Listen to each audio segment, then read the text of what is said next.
Hey everybody, how you guys doing? My name is Crazy Jester and welcome back to another video where we discuss the new update that has just been released from the U-Boat developers, the full release devlog number 7, and with it comes some very exciting news, and we are going to jump right into it without further ado. The first thing that they announced on the devlog number 7 were random events, and I'll pull it up on the screen here. We've created various random events that may happen on your U-boat or around it. These events mirror the real challenges faced by U-boat crews. Injured crewmates might need land-based recovery, overtaxed engines could demand extra grease, or tensions aboard might flare into a brawl. WWE, full-blown brawl on the U-boat. I mean, how exciting is that? Come on.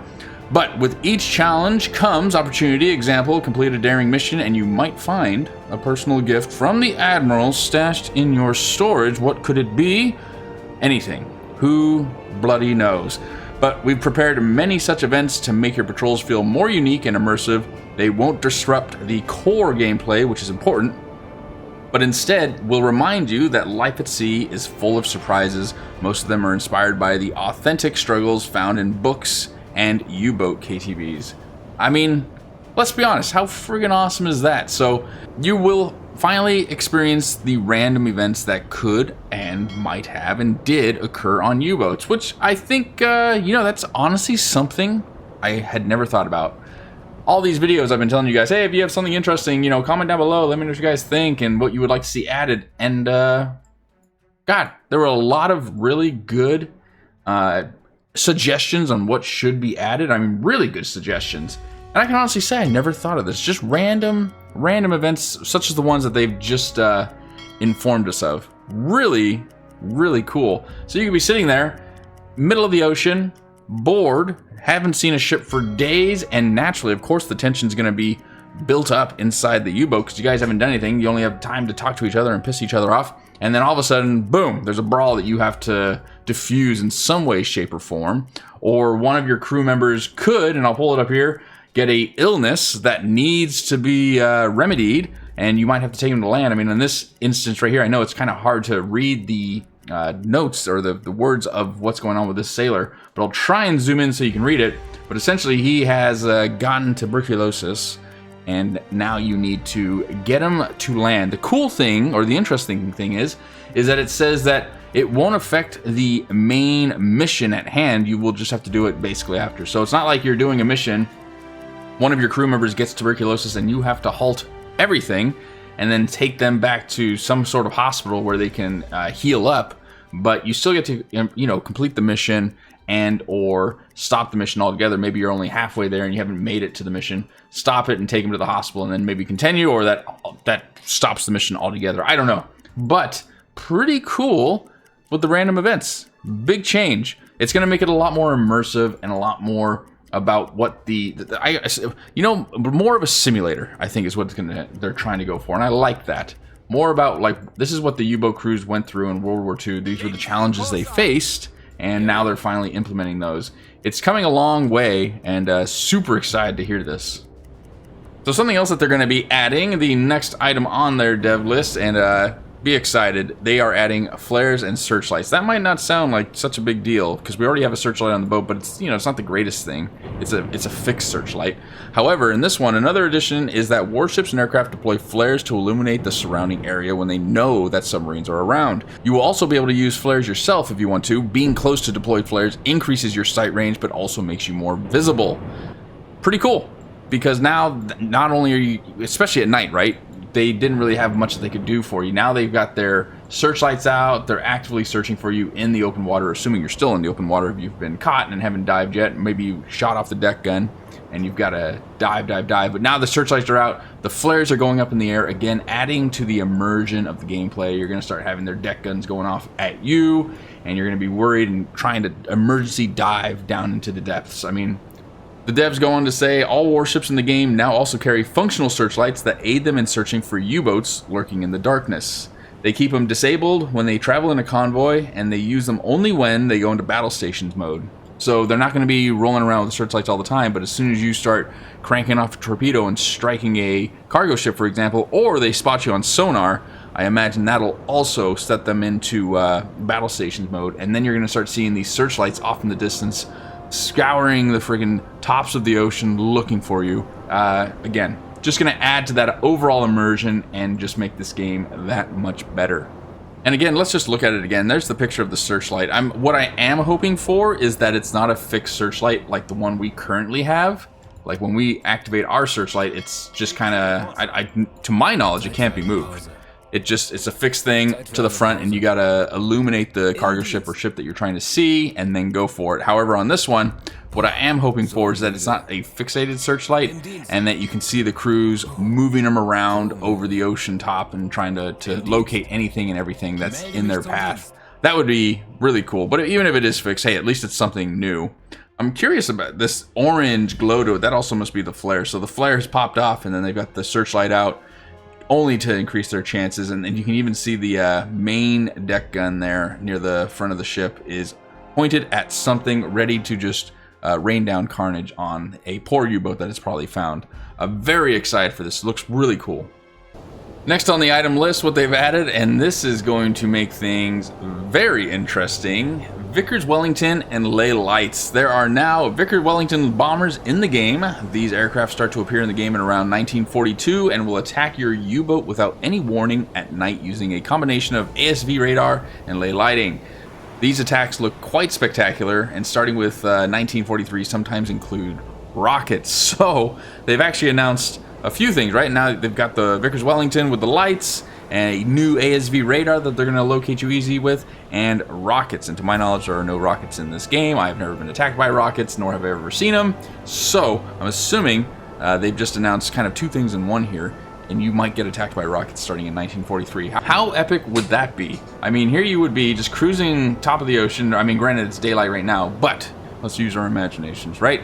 It's dark time, it's pitch black, you're cruising up top here, just trying to conserve the diesel. Maybe you're using your electric engines, maybe you're not. Maybe you're just cruising and enjoying the beautiful night sky, when all of a sudden you hear the roar of an engine, and bam, a spotlight comes on by a Vickers Wellington, and they are closing in fast. You've got to do an emergency dive or get your men on the AA cannon and act fast, and all of a sudden it's either a bomb, or more impressive and more intimidating, if you will, you see 3 to 4 rocket pods being shot, and boom, landing right next to your freaking U-boat, striking the U-boat, splashing around you. That is certainly going to add a lot of immersion. That immersion is going to be the main word of today, but just the overall excitement that that's going to add, and how intense it's going to be. That if that doesn't get your heart rate pumping when you see a searchlight go on and a Vickers Wellington starting to cruise towards you, maybe a U-boat isn't the game for you, but I think it's going to be absolutely epic. Oh, little ship, you have met your doom tonight. Bad little thing. What do we got going on here? It looks like just your basic little cargo ship. We'll knock this guy out first before we continue. I'm going to take a wild guess here, of course. Wild guess. 7 knots is what this freighter is doing. And I think it looks kind of like a basic freighter right here.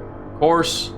That's a rough 90 degree. Go ahead and set distance. Ooh, what is the distance? It's not very far. I mean, we're well within. Looks like 700 meters almost. We'll do it from here. 770 meters. And looking at that course, it's more something like along that.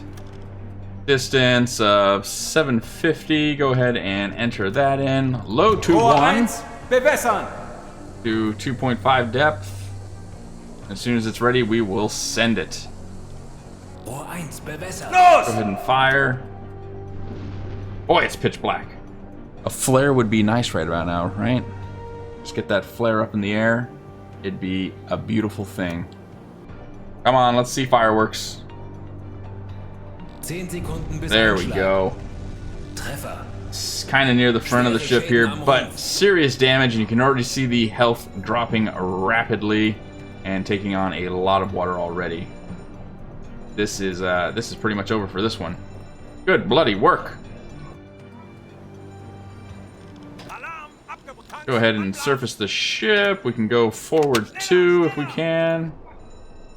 Oh yeah, and there it goes, going down completely. I think in one of the old updates it did mention that they were going to sink a little slower, right? Which I know is a mod, but just the fact that they're adding that is going to be great, because I don't play with mods, unfortunately. Just chose not to.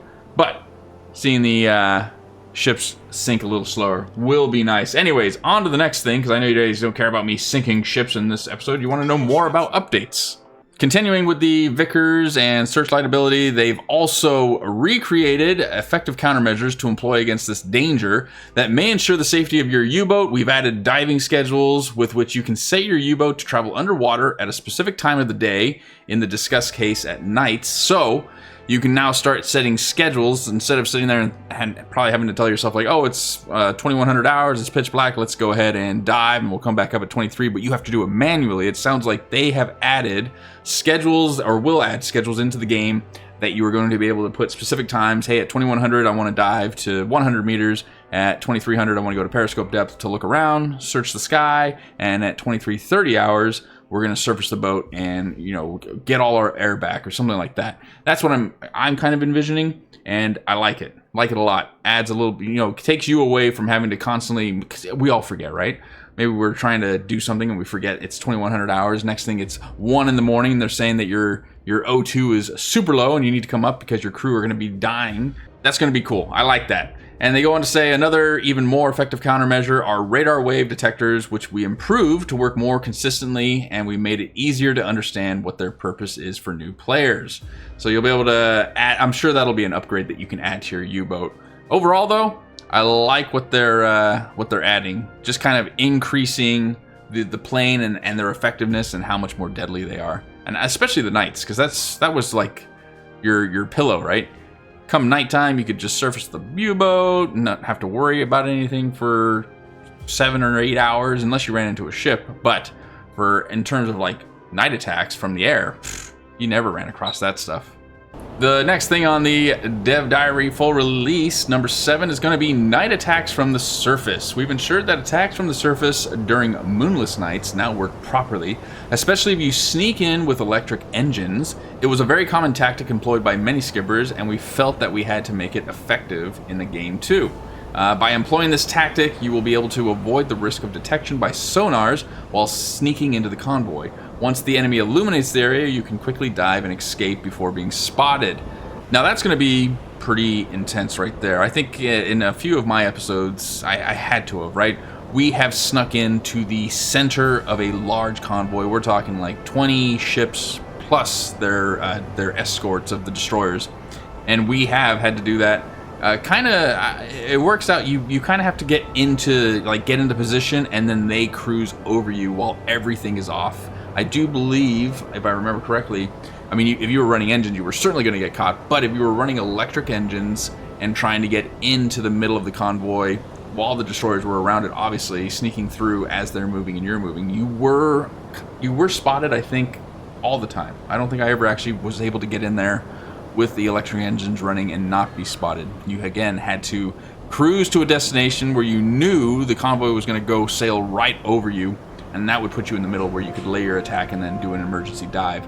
In this though, it sounds like they're saying that no, what you'll be able to do is get your electric engines going, and then you will be able to cruise in to the center of the convoy. As long as you're using your electric engines, you aren't going to be spotted by the destroyers. Granted, you know, you're underwater still. If you're up and using electric engines, I'm sure that's a different story. But it does say on a moonless night, so maybe if you're also surfaced and using electric engines while surfaced and there are destroyers around you, it's a moonless night, they can't see anything, you very well might be able to just cruise right into the center as well and start your attacks. But then once the flares start going and the searchlights coming, you better be prepared to dive, because you better believe a hail of gunfire is coming your way. So again, add to the immersion and the intensity of this game. Other things that the developers mentioned is that they have improved ports. They've added ports such as Tobruk and Tunis, and I think another one, but they went on to mention, which we covered in a other episode of Dev Diaries, but they just kind of reflected on it a little more, that they are going to improve the ports around the area, adding architecture from the period. One of the ports in the Middle East, they said that they had architecture from that era, and even, you know, ancient architecture that is being built into the ports just to add to the immersion, make it a little bit more cool, and then overall upgrading the ports and making them look overall more appealing to the player. So just adding and trying to increase the historical accuracy, make it more of a simulator. So that's going to be awesome as well, very exciting. But here is something that I'm very excited about, and it is improved mission selection. While we've maintained this state during early access for a variety of reasons, we've always intended to change this for the final release. Starting with this update, you will face a much more curated selection of missions offered by the command. And there is also a mode in which you don't get any selections at all and simply carry out the orders as they come from command. While setting up the campaign, you will also be able to determine the type of missions that will be offered, varied, or more centered on routine patrols. I like this a lot. I really like this because I think that's, I can't imagine as a U-boat captain back in the day during World War II, for either nation, they came into an office and their general or their admiral, their commanding officer sat down and said, here's 3 files, which one do you want? Go ahead and pick, and then we'll give the other 2 to the other captains and they can decide. I'm pretty sure you walked into an office or got a phone call or a message or anything, and it was, hey, get your guys together, this is your mission, and have fun. I like that a lot. For me, I think this is the route that I would go. I would certainly be the one that wants to sit there and say, oh yeah, I'm gonna let the commanding officers, the game, tell me what I need to do. Go and complete a mission, come back, I've done it, sweet, I don't get to select anything else, I go about my business and then until the next mission comes. Because that just adds to the variety of it. I like that a lot.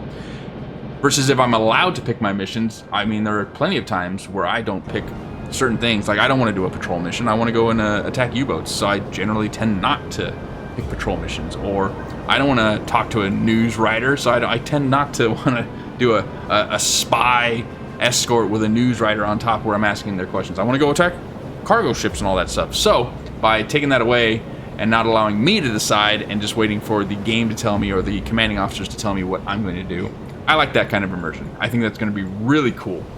Isn't that a beautiful sunset right there? I like the look of it. Overall, this game is shaping out to be something incredible. I think it's going to be a huge hit when it has a full release soon. I mean, it's going to be this year sometime. We don't know the exact date, but what we do know, and this is confirmed, well, I guess not technically confirmed, but kind of confirmed. Here it is, beta testing. At this time, we expect, keyword there, the beta to commence in a few more weeks. So we're talking like end of April, mid-May at the most, if it does come out. It's taking a bit longer than we had hoped, but not overly so, and hope to reach a stable version soon. Super exciting, right? We still have to work out several things that could otherwise make for a frustrating experience, and hope for your patience and understanding. Of course, right? Once everything is done, we will announce the start of the beta testing within a week in advance to give you time to prepare. Man, I'm looking forward to it. So beta testing is right around the corner. They expect it to be in a few more weeks. So let's just cut them a break here. They're saying a few more weeks, so 3 weeks. Let's say maximum 5 weeks. In about 5 weeks or less, we are probably going to be looking at a beta test coming out, and I will absolutely be doing episodes to test out all the new stuff. Super excited about this, but there it is. You heard it from the devs yourself. They are doing such a good job, and all these dev diaries are only increasing the excitement for me as for the full release. And I'm sure it is for you guys too, based on all these videos that I bring out, everyone that's commenting and saying what you would like, what you are excited about, even things you don't like about the game, but it seems like some of those are fixed. I mean, devs are listening. They're listening to the community, and I think I said this like 2 videos ago when it came to the dev diaries. This is a company that is actually listening to its player base, and that is not something you get very often from a lot of gaming companies. So be excited about this. Get to the forums if you haven't already. Pitch your ideas. It might be a little late to get it in the full release now. However, there's nothing saying that they don't look at adding those in future updates, massive updates where they make little game changes here and there. Get your ideas out there, and for all we know, they might even release the, it's still beta testing. It could still be another 2 months, 3 months before the full release is here. They could still add it. So get out there.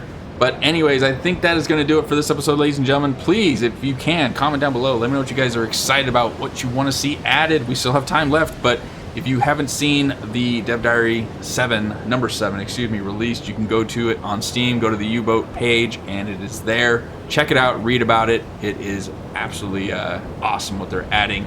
Likewise, if you enjoyed the video, smash the likes up button so it helps get this video out to many more U-boaters so they can see it and hear about this beautiful news.